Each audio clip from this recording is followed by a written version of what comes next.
Mr. President, thank you very much. And as you know, I was presiding earlier this morning. I wasn't scheduled to speak as usual, but this time I decided to inform my staff prior to speaking so they would not be surprised. But first, all due respect to the senator from Arizona, let's not cast shadows on either side. We're all in this together. You can't blame one side or the other for delay. I mean, I could argue the food safety bill took way too long because 3 filibusters from the other side, but we are here. I'm new to this whole process the last 2 years, and I've been patient about the issues we face and talk about, but this one is a fundamental issue. It is not the question of how long we extend these tax benefits for the middle class. It's who gets them, the middle class or the wealthy, the millionaires and billionaires. I heard my good friend, who we just sponsored a piece of legislation that passed, and from South Dakota, talk about the small business people, that they'll be affected. Well, I'm going to give you some data points because it's one thing to have opinions, it's one thing to have facts. Let's just focus on the facts. The bottom line is, businesses in this country, and I can speak as a small business person, I think the only one, if not probably pretty darn close, the only one who has small businesses in this chamber. My wife has 4 retail businesses. She started her businesses selling smoked salmon on a street corner on the back of a vendor, on a vending cart.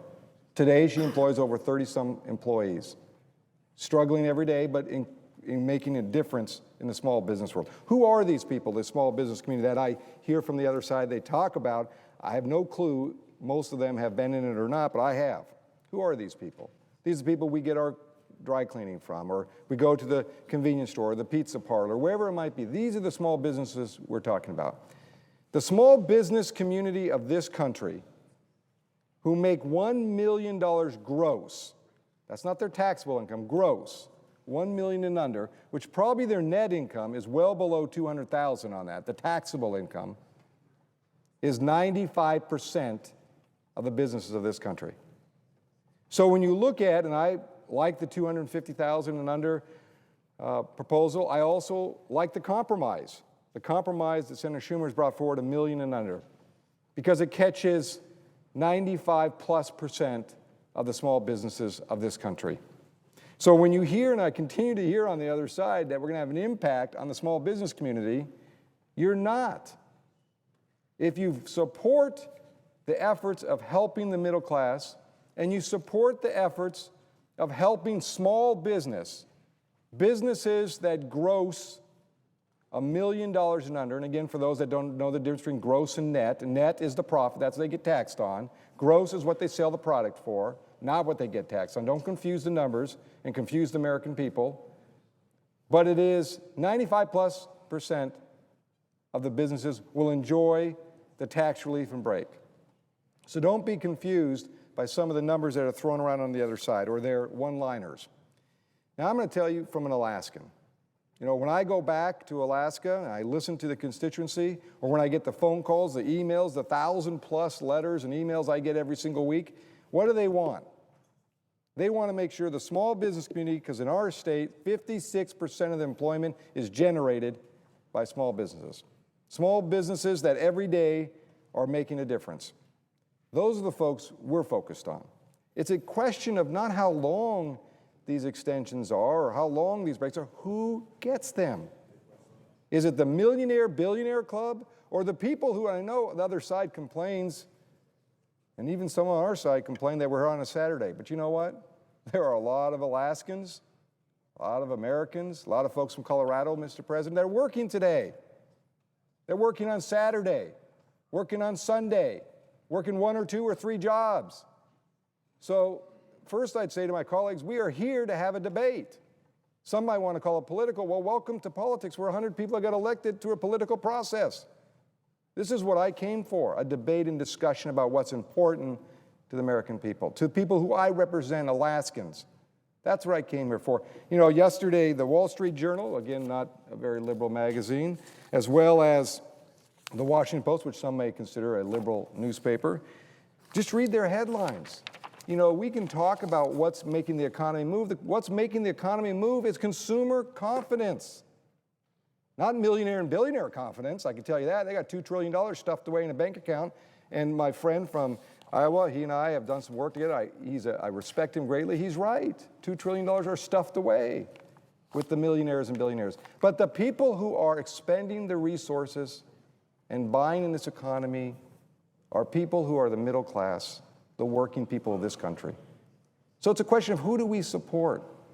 Who are we going to help? And we do have these huge deficits. We have to make some decisions sooner or later here. And today is one of those decisions.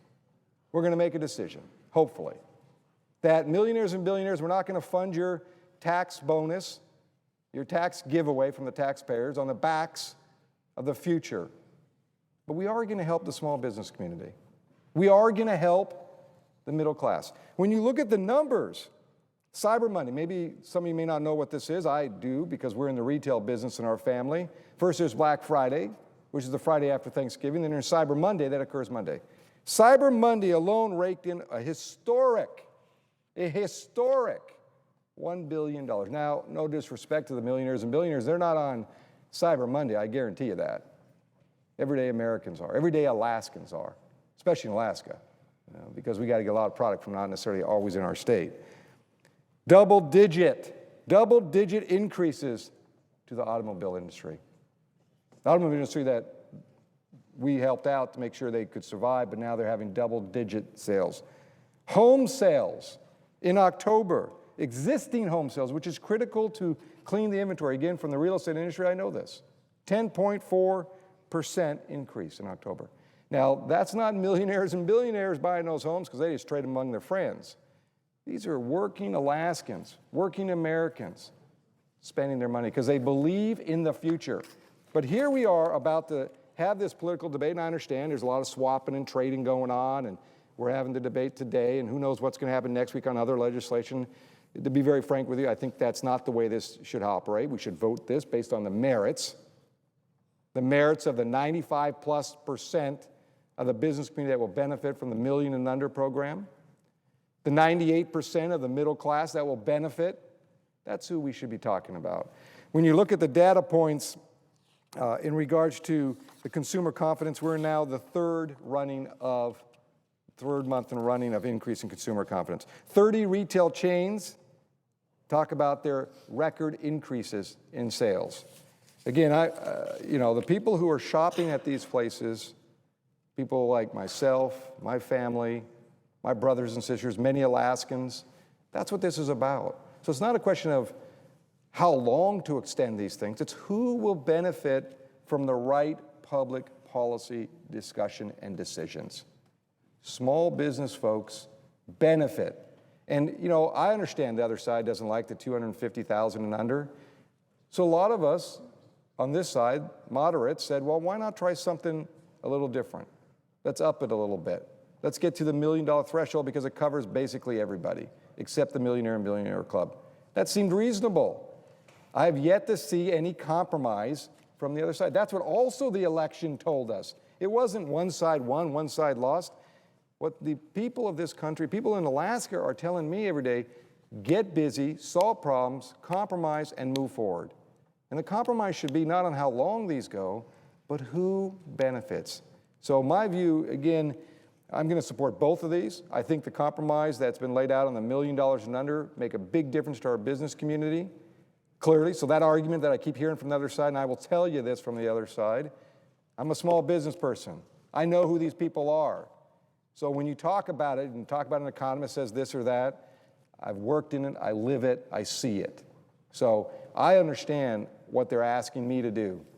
And going up to that compromise is the right decision in the long term. So I'd encourage my friends that we can reach a compromise here and get to help our small business community, the middle class, and put money to reduce the deficit.